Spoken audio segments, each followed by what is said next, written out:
The Holy Bible. Genesis 26. Once during Abraham's lifetime, the fields had not produced enough grain, and now the same thing happened. So Isaac went to King Abimelech of the Philistines in the land of Gerar, because the Lord had appeared to Isaac and said, Isaac, stay away from Egypt. I will show you where I want you to go.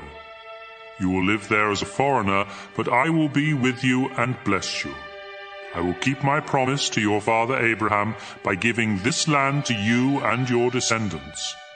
I will give you as many descendants as there are stars in the sky, and I will give your descendants all of this land.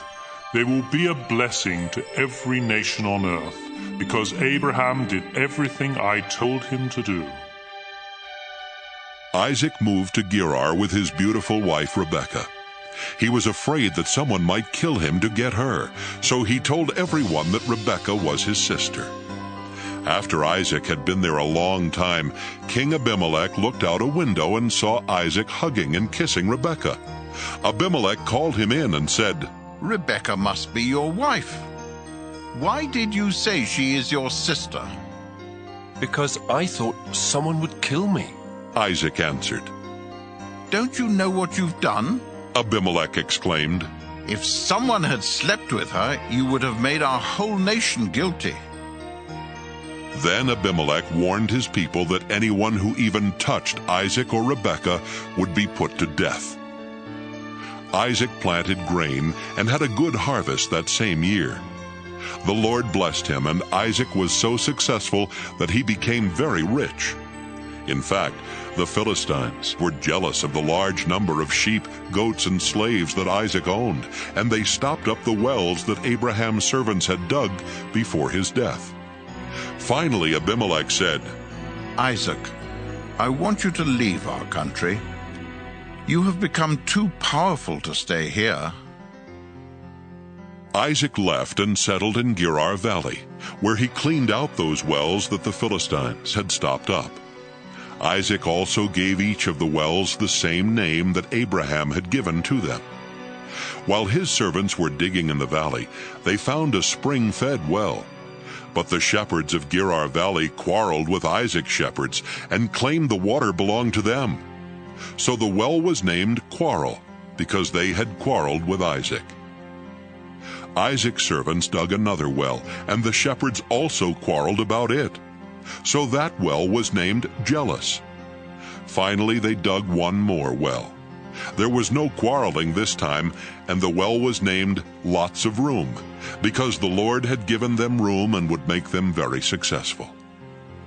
Isaac went on to Beersheba, where the Lord appeared to him that night, and told him, Don't be afraid. I am the God who was worshipped by your father Abraham, my servant. I will be with you and bless you, and because of Abraham, I will give you many descendants. Isaac built an altar there and worshipped the Lord. Then he set up camp, and his servants started digging a well. Meanwhile, Abimelech had left Gerar and was taking his adviser Ahuzzath and his army commander Phicol to see Isaac. When they arrived, Isaac asked, Why are you here? Didn't you send me away because you hated me? They answered, We now know for certain that the Lord is with you, and we have decided there needs to be a peace treaty between you and us. So let us make a solemn agreement not to harm each other. Remember, we have never hurt you, and when we sent you away, we let you go in peace. The Lord has truly blessed you. Isaac gave a big feast for them, and everyone ate and drank. Early the next morning, Isaac and the others made a solemn agreement. Then he let them go in peace. Later that same day, Isaac's servants came and said, We've struck water. So Isaac named the well Shibah, and the town is still called Beersheba. When Esau was 40, he married Judith, the daughter of Beri the Hittite, and Basemath, the daughter of Elon the Hittite.